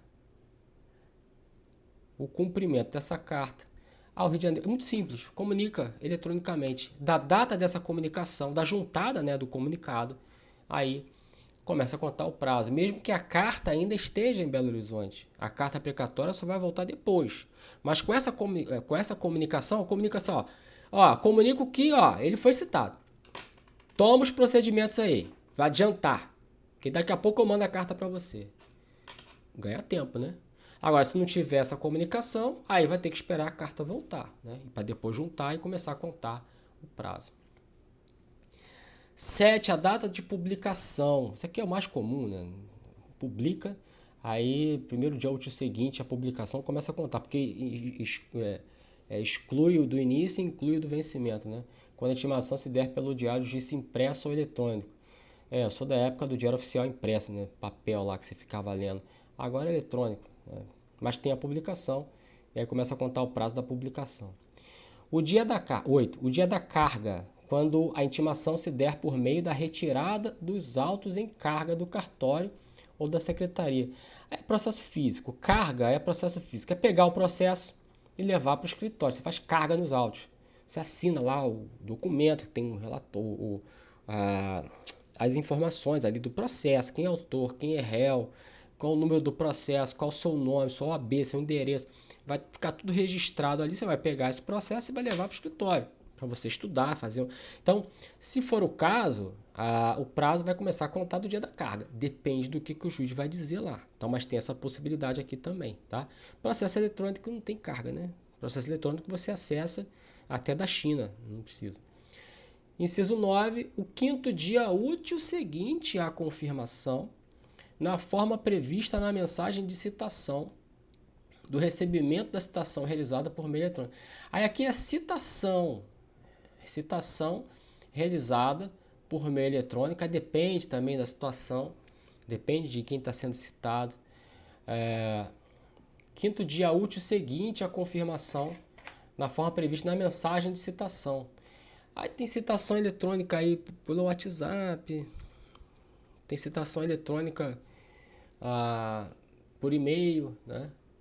Aí aquilo é confirmado, de uma forma ou de outra aquilo é confirmado, começa a contar o prazo no quinto dia útil seguinte a essa confirmação. Tá aí, beleza. Parágrafo 1º. Quando houver mais de um réu, o dia do começo do prazo para contestar, está falando de contestação, não está falando de mais nada, contestação, é um ato só, corresponderá à última das datas a que se referem os incisos 1 a 6. Olha só, vamos lá, 1 a 6. Aí tem aqui, vamos pegar um, pode ser qualquer um desses aqui, tá? Juntado aos autos do aviso de recebimento. O que a gente falou? O carteiro vai até a casa do réu, entrega a carta, o réu assina o negócio, o papel volta, é entregue lá no cartório novamente e da data da juntada desse documento no processo é que começa a contar o prazo. Ah, mas tem 2 réus. Tem 2 réus. O carteiro foi lá dia 5. O carteiro entregou o AR no cartório no dia 8 e dia 11 o cartório juntou no processo. O outro, no dia 11, ele recebeu o carteiro. No dia 11 ele recebeu o carteiro. Só no dia 15 o correio devolveu aquilo para o cartório. E só no dia 21 é que esse segundo AR é juntado. Sendo que o primeiro AR do primeiro réu foi juntado no dia 11. O segundo AR do segundo réu foi juntado dia 21. E é o prazo para eles oferecerem a defesa. Não serve para nenhum outro ato. Nenhum outro ato. Esquece. Defesa. Para eles apresentarem a contestação. O prazo dos dois, só vai começar a contar da última juntada, que é do dia 21. Ah, mas esse aqui, o AR dele já foi juntado dia 11, mas tem o segundo réu. E o AR do segundo réu ainda não foi juntado no processo. Só quando a juntada do segundo réu acontecer no processo, aí vai começar a contar o prazo para um e para o outro. Tá? Se tiverem 3 réus, professor, 3 réus, vamos lá. O terceiro réu, o AR foi juntado no dia 27. Então, meu irmão, começa a contar o prazo para os 3 no dia 27, sendo que o primeiro juntado aconteceu dia 11, o segundo aconteceu no dia 21 e o terceiro no dia 27. Então, começa a contar da última. Isso serve para o inciso 1, para o inciso 2, para o inciso 3, para o inciso 4, para o inciso 5 e para o inciso 6. Está lá no parágrafo primeiro. Para contestar, para a defesa. Não é para nenhum outro ato, só para esse aqui. Tá? Parágrafo 2º. Havendo mais de um intimado, o prazo para cada um é contado individualmente. Para contestar, que é só o réu que contesta, tiver mais de um, vai seguir essa linha aqui do parágrafo 1º. Para qualquer outro ato, havendo mais de um intimado, prazo para cada um é contado individualmente. Prazo para se manifestar para o réu, e para o outro réu pode ser que o prazo de um comece num dia, o prazo para o outro começa no outro dia. Isso depende do que está acontecendo no processo. Tá? E aí no sistema vem decorrido o prazo para o primeiro réu, fulano de tal. Aí 2 dias depois vem no sistema decorrido o prazo para o segundo réu, ciclano. Então cada um vai ter um prazo individualmente contado. Tá? Só na defesa, só na contestação é que é da última juntada, seja a juntada do AR, seja a juntada do mandado, seja o que for. Tá? Parágrafo 3º. Quando o ato tiver de ser praticado diretamente pela parte, ou por quem de qualquer forma, participe do processo sem a intermediação de representante judicial, ou seja, sem advogado. O dia do começo do prazo para cumprimento da determinação judicial corresponderá à data em que se der a comunicação. Então, o ato que é praticado diretamente pela parte. Ou alguém que pratique, vai participar do processo sem a intermediação de um representante judicial, né? Aí você tem situações aí, ação popular não, desculpa, o juizado especial, né? Que se aplica a lei 9.099, mas subsidiariamente o CPC, você tem a possibilidade de ter o autor sem advogado, né? Não tem problema. Então, o dia do começo vai corresponder à data em que se der a comunicação. O dia que, por exemplo, o autor for comunicado da sentença, ali vai começar a contar o prazo para ele recorrer. Mas ele vai ter que ser comunicado disso, né? Não adianta publicar a sentença no Diário Oficial, só isso que não vai bastar, porque o cara não tem advogado. Então ele tem que ser comunicado da sentença. Ó, a sentença está aqui no cartório, vem aqui e você vai ver a sentença. Aí ela chama, aqui no Rio chama leitura de sentença. Da leitura de sentença começa a contar o prazo para ele recorrer. Então, da data em que se der a comunicação. Parágrafo 4º. Aplica-se o disposto no inciso 2 do caput à citação com a hora certa. É aquele do inciso 2, que é a data de juntada aos autos do mandado cumprido, né? Aí ele está falando aqui, aplica esse inciso 2 na citação, na citação com a hora certa, né? A hora certa é aquela que o cara está se escondendo, aí você vai estudar citação, tá mais lá para frente. O oficial de justiça desconfia que ele está se escondendo, aí faz a citação com a hora certa e aquilo, o mandado do oficial também volta para o cartório, né? Na citação com a hora certa, o mandado volta para o cartório. E aí aplica o inciso 2, nessa citação com a hora certa, da mesma forma lá. No inciso 2, voltando aqui, mandado cumprido, que é o mandado, né? Mas a citação por hora certa, o mandado, o oficial de justiça fala, olha, tentei lá várias vezes, não consegui, entreguei, marquei um dia, uma hora certa, para que ele estivesse lá, ele não estava lá, e o oficial de justiça faz a certidão dizendo isso, né? Olha, eu fui lá tal dia, marquei a hora certa, ele não estava e pronto, está citado. Citação com a hora certa. Aquele mandado volta e começa a contar o prazo dele da juntada desse mandado. Aí você vai ver lá a citação por hora certa, né? Ou com hora certa. Artigo 232, aquele que a gente já falou, né? Nos atos de comunicação por carta precatória, rogatória de ordem, a realização da citação ou da intimação será imediatamente informada por meio eletrônico pelo juiz deprecado ao juiz deprecante. Já falamos desse artigo 232. Beleza? Fechou aqui, um abraço, fica com Deus. Olá, aqui é Leandro Campos. Vamos estudar em processo civil, dentro dos atos processuais, dentro dos prazos, né, que faz parte, a verificação dos prazos e das penalidades. Então, um subtema aqui, que começa no artigo 233 do Código de Processo Civil, que fala: incumbe ao juiz verificar se o serventuário excedeu, sem motivo legítimo, os prazos estabelecidos em lei. Então, o serventuário, servidor, técnico, analista, ou enfim, se ele excede o prazo, ultrapassa o prazo que é previsto para ele em lei, né? Se ele tiver um motivo legítimo, tudo bem, mas sem motivo legítimo é aí que pega, né? Olha, teve um atraso, mas foi fundamentado por tal e tal motivo, problema no fórum, problema não sei o que, então beleza. Agora, sem motivo legítimo é que fica ruim.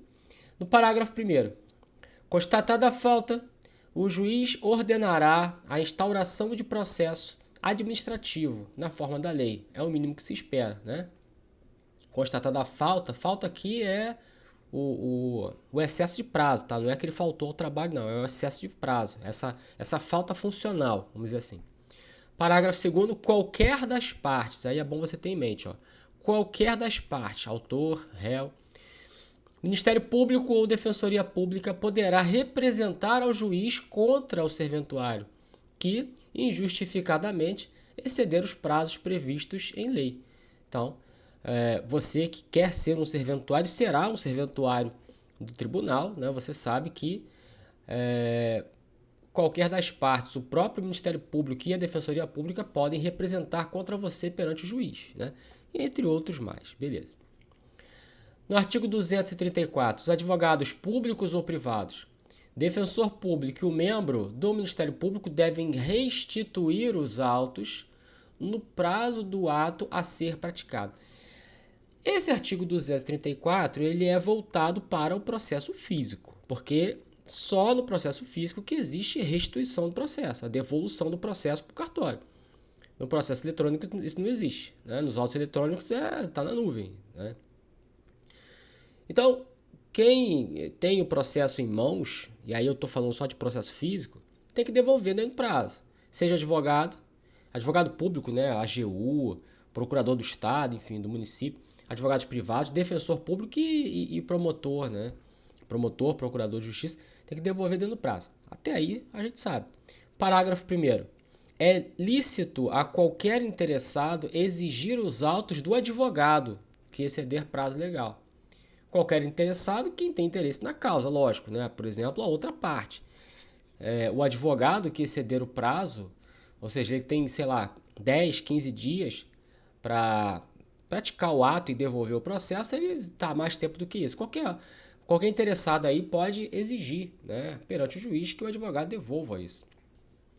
Parágrafo 2º.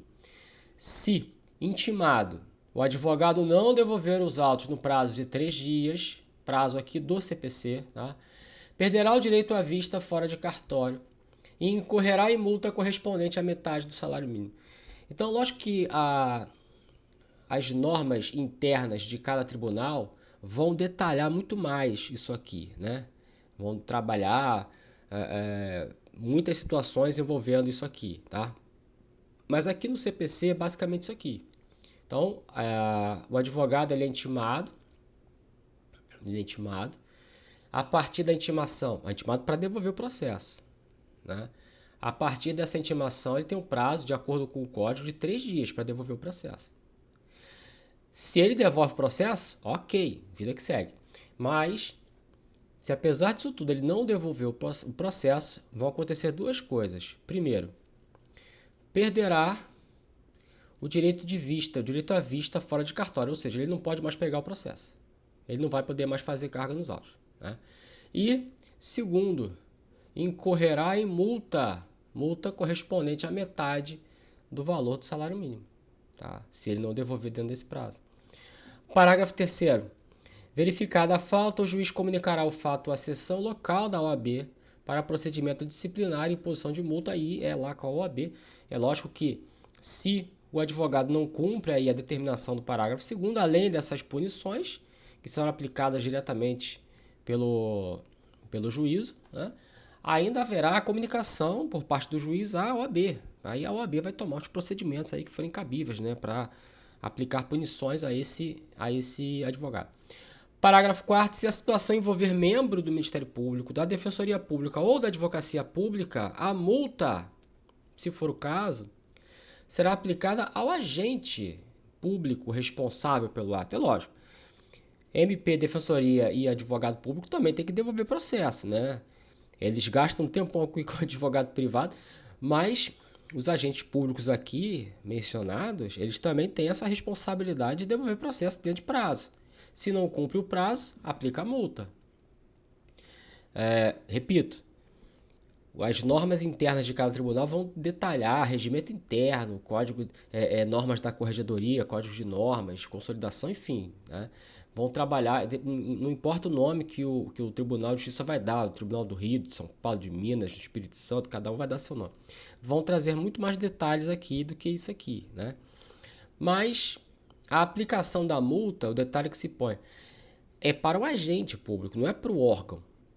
Então, se um promotor de justiça, membro do MP, cometer essa falta aqui, ele, promotor, vai receber a multa e não o MP, entendeu?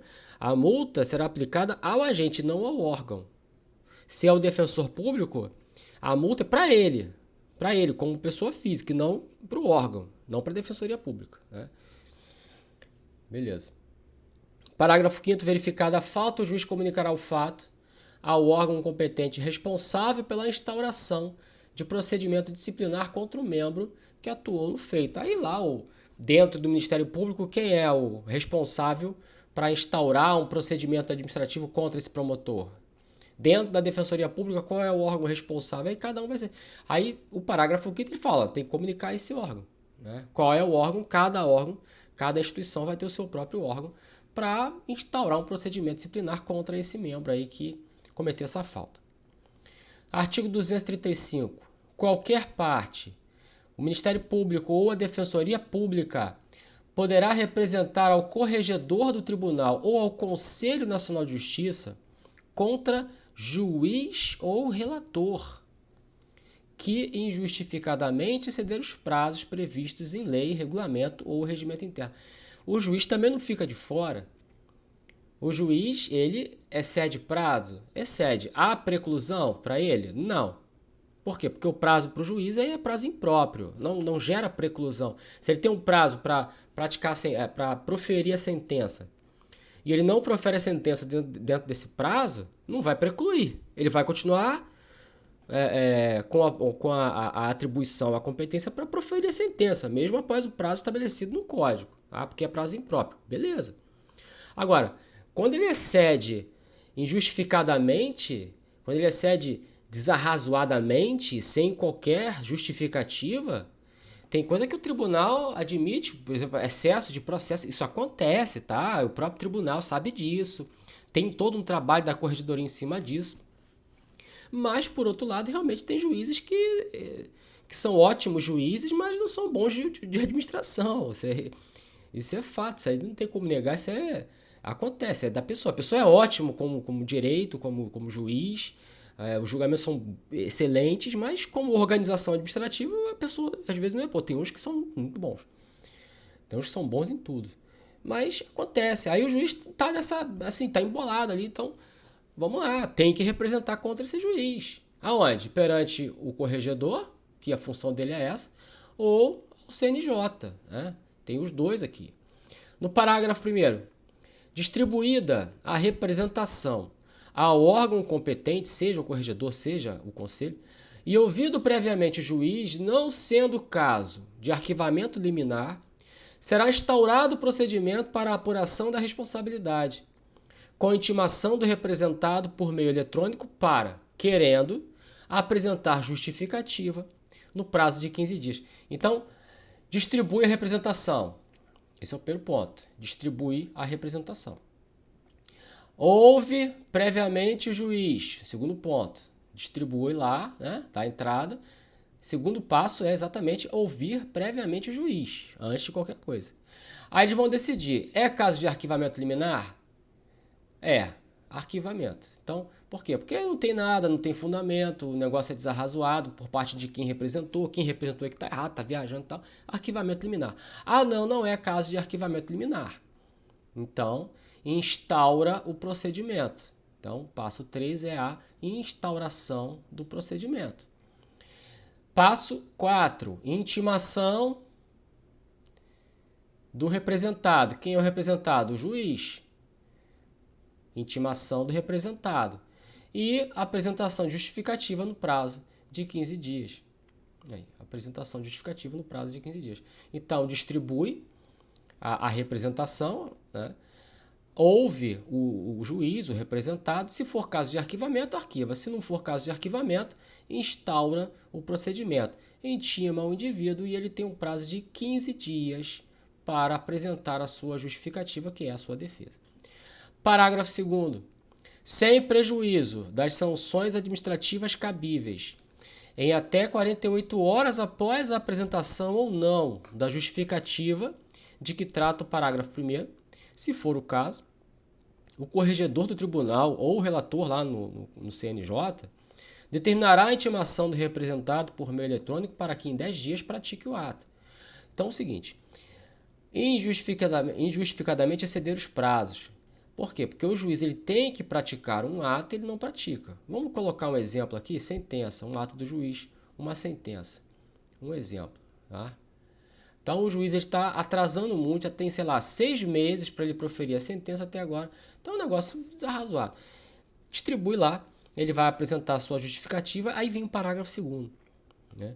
Em até 48 horas após a apresentação ou não da justificativa, quer dizer, o passo 2 aqui é a apresentação da justificativa. Em até 48 horas após a apresentação da justificativa, ou não apresentando, né? Se for o caso, depende, né? Se for o caso, no caso aqui de a sentença, tem que ter a sentença, né? O corregedor ou o relator lá no CNJ vai determinar para que ele pratique o ato. Em 48 horas, ele será intimado para que pratique o ato em 10 dias. Então, tem 48 horas para intimar o juiz para que, a partir dessa intimação, ele tenha 10 dias para praticar o ato. No nosso exemplo aqui, a sentença. Tá? Então, após a apresentação da justificativa, ou se ele não apresentar a justificativa, haverá uma intimação dentro de 48 horas, para que a partir dessa intimação ele tenha o prazo de 10 dias para praticar o ato. No exemplo aqui, a sentença poderia ser uma decisão interlocutória, pode ser qualquer ato aí que ele tenha que praticar. Tá? Ah, ele praticou o ato. Então, o procedimento é instaurado, mesmo assim, olha aqui o início do parágrafo 2º, sem prejuízo das sanções administrativas cabíveis. Então, uma coisa é, a representação já chegou aqui, já estou te ouvindo, você vai lá e pratica o ato. Mas isso não quer dizer que eu vou retirar esse procedimento, que esse procedimento vai se encerrar por aqui. Não, ele vai continuar e mesmo você praticando o ato, você pode ser punido. Tá aí bem claro no parágrafo 2º. Parágrafo 3º. Mantida a inércia, os autos serão remetidos ao substituto legal do juiz ou do relator contra o qual se representou para a decisão em 10 dias. Aqui estou falando do juiz, mas tem o relator também lá no início, né? Eu esqueci de falar. O relator, que é o desembargador, né? É o juiz na primeira instância ou o relator na segunda instância, que é o desembargador. Então pode ser um, pode ser outro.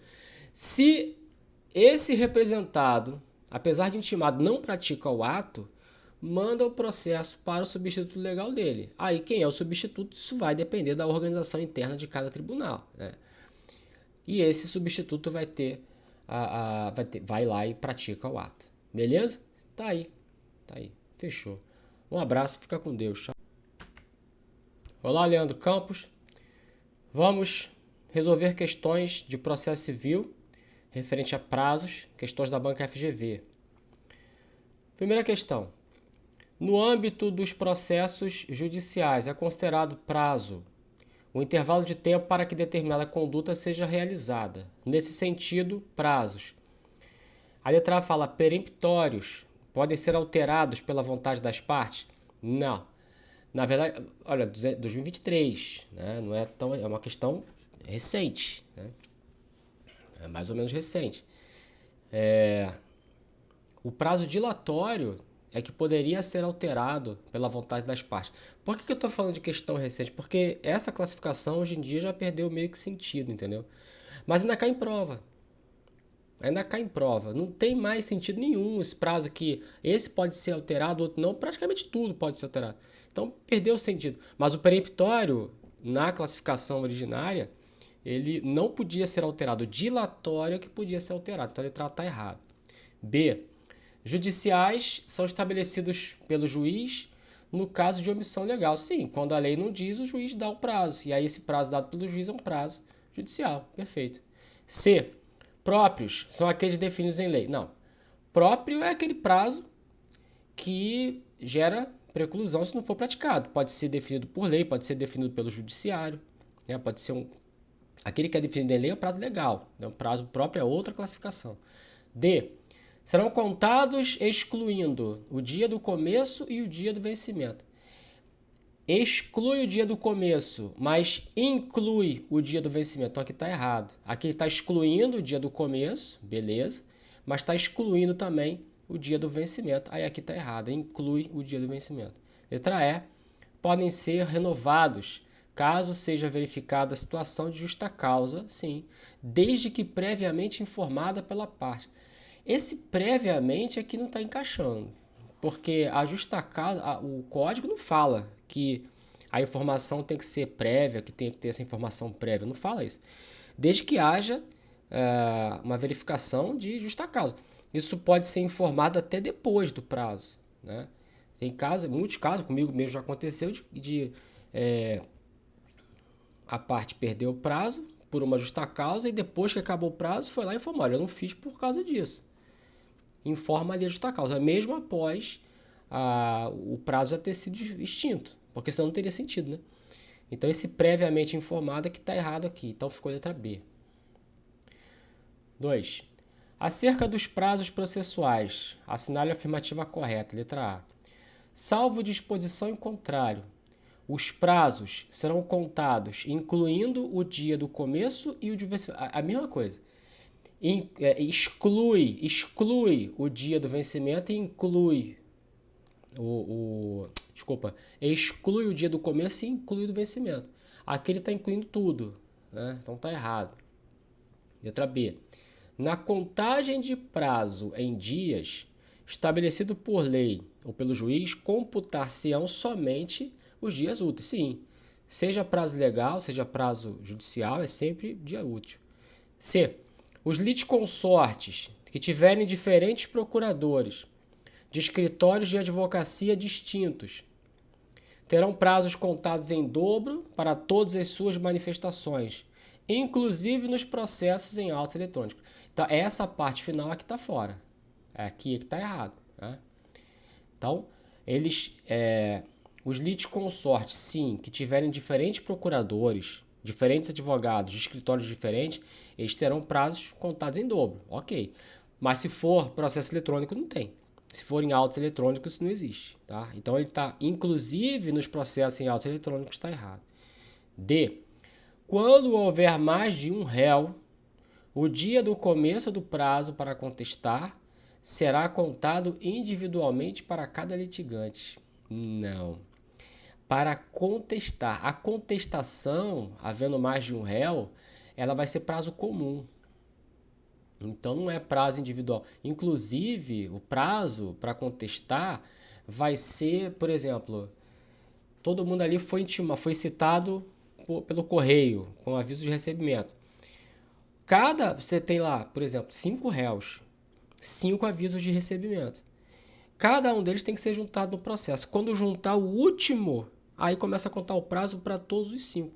Então, se o primeiro AR é juntado aos autos no dia 1º, o segundo AR é juntado aos autos 10 dias depois, o terceiro AR 15 dias depois, não importa, não começou a contar o prazo deles ainda. Só vai começar a contar o prazo de todos os réus após a última juntada do último AR. Né? Então aqui não é prazo individual, não é prazo comum, mas é para contestação, tá? O CPC deixa bem claro que é para contestação. Se for outro ato, aí cada ato vai ser um ato. Aqui para contestação é prazo comum. Letra E. O juiz proferirá as sentenças no prazo de 15 dias. Não, 30. Não tem nem prazo de 15 para o juiz. É 5 para despacho, 10 para decisão interlocutória e 30 para sentença. Então tá errado. Essa aqui é legal, olha lá. Caio, patrocinado pela Defensoria Pública. Por quem? Pela Defensoria Pública. Intentou ação na qual, sem prejuízo do pedido de tutela jurisdicional definitiva, pleiteou a concessão de tutela provisória de urgência. Apesar do juízo positivo de admissibilidade da demanda, o juiz da causa indeferiu o requerimento de tutela provisória, por meio de decisão cujo teor o defensor público foi pessoalmente intimado no dia 2 de maio de 2022, uma segunda-feira. Vislumbrando a obscuridade nesse provimento, a Defensoria Pública optou por manejar embargos de declaração. O termo final do prazo para a interposição por Caio do referido recurso foi o dia. Então vamos lá. O Caio é o autor da ação. É o advogado dele, no caso do advogado, ele é patrocinado pela Defensoria Pública. Ele é assistido pela Defensoria Pública. Ok. Deu entrada no processo, tudo certo, fez um pedido de tutela provisória de urgência, que foi indeferido. Dessa decisão de indeferimento cabe recurso. No caso aqui, o defensor público ele quis entrar com embargo de declaração porque tinha alguma obscuridade, alguma contradição, alguma omissão, mas isso é outro papo, né? Os embargos de declaração, para você saber, o prazo é de 5 dias. Prazo para interposição dos embargos de declaração, 5 dias. Onde é que está isso? Artigo 1023 do CPC, que está lá na parte de recursos, tá?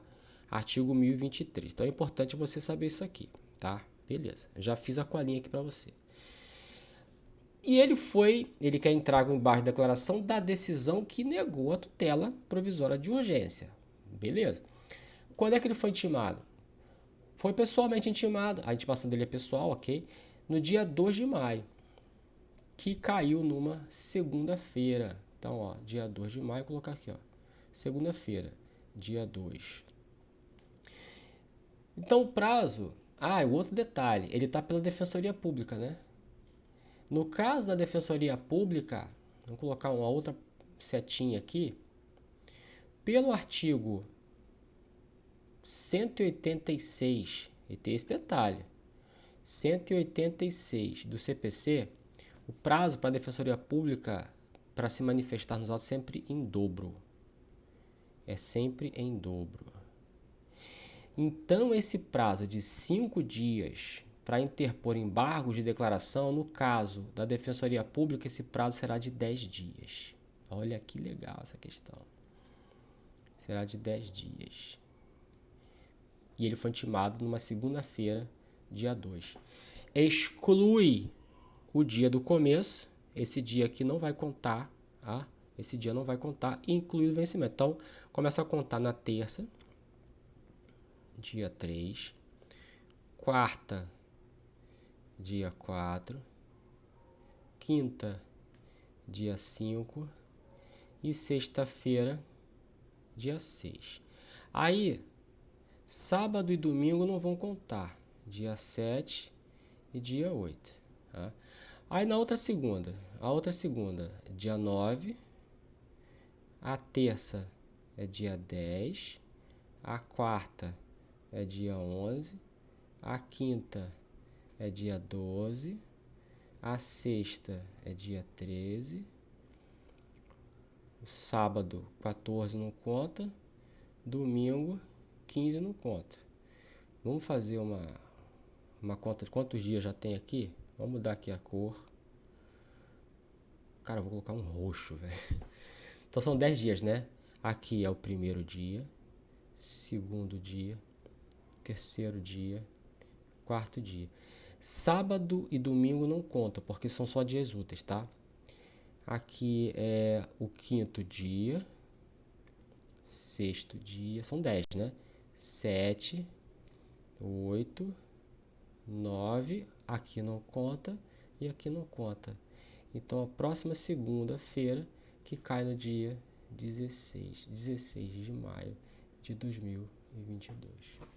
Caraca, que legal. Prova para Tribunal de Justiça do Tocantins.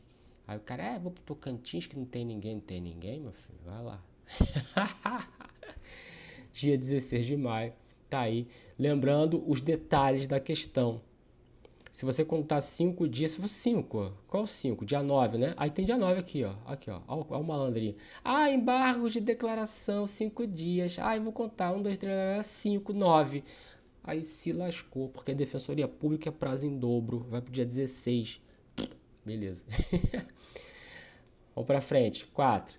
De acordo com o Código de Processo Civil em vigor, é correto afirmar no tocante aos prazos processuais que, letra A, devem eles ser contados em dias corridos? Não, dias úteis. B. O ato processual praticado antes do seu termo inicial deve ser reputado intempestivo? Não, antes do termo ele é tempestivo. Tempestivo está dentro do prazo, ok. Antes do termo inicial é antes do início da contagem do prazo. É tempestivo. C. Ficam eles suspensos entre os dias 24 de dezembro, já está errado aqui, 7 de janeiro? Não, é 20 de dezembro e 20 de janeiro, inclusive. D. Não havendo regra legal ou prazo fixado pelo juiz, será de 5 dias o prazo para a prática do ato. Isso aqui é show de bola. Não tem, na lei, a lei não diz o prazo e o juiz, deveria dizer, também não diz. Então, o Código de Processo Civil fala, nesse caso, é de 5 dias. Acabou. Letra E. Salvo disposição em contrário, são eles contados, incluindo-se o dia do começo, já está errado. É excluindo o dia do começo e incluindo o do vencimento. Aqui ele está incluindo. Aqui toda hora cai isso, né? Toda hora a FGV vem pegando isso aqui. Né? Então, letra D. E a quinta questão. Os prazos processuais indicam o período no qual as partes e o juiz poderão praticar atos processuais. A esse respeito, assinale a afirmativa correta. Letra A. Suspende-se o curso do prazo processual nos dias compreendidos entre 20 de dezembro e 20 de janeiro. Exclusivo, não. Inclusive. Inclusive dia 20 de janeiro. Uma palavrinha, né? B. O juiz proferirá as decisões interlocutórias no prazo de 10 dias, ok. E as sentenças no prazo de 30, ok também. Beleza. Então, despacho 5 dias, decisão interlocutória 10 dias, sentença 30 dias, ok. C. Os litisconsortes que tiverem diferentes procuradores terão prazos contados em dobro para todas as suas manifestações, ainda que se trate de processo sem autos eletrônicos. Até aqui, beleza. Diferentes procuradores, prazos contados em dobro para todas as manifestações, exceto em autos eletrônicos. Se forem autos eletrônicos, aí não conta em dobro. D. Salvo disposição em contrário, os prazos serão contados incluindo, de novo, incluindo o dia do começo. Não, meu amigo, excluindo o começo e incluindo o vencimento. Tá errado. Letra E. Considera-se o dia do começo do prazo a data da entrega do mandado cumprido ao réu para a ciência. Quando a citação for por oficial de justiça, o dia do começo do prazo é da juntada. Juntada aos autos desse mandado. Juntada. Então, o oficial de justiça entrega o mandado lá para a parte, né, para o réu. A outra via, o réu assina e esse mandado assinado pelo réu é entregue em cartório e dá juntada desse mandado no processo que começa a contar o prazo. Então aqui tá errado, falou que é a data da entrega do mandado, quer dizer, no dia que o cara no dia que o cara é citado. Não. Ele pode ser citado num dia e só, sei lá, 17 dias depois aquele mandado é juntado aos autos e ali vai começar a contar o prazo dele. Então tá errado, ficou letra B. Beleza. Fico por aqui, um abraço, fica com Deus.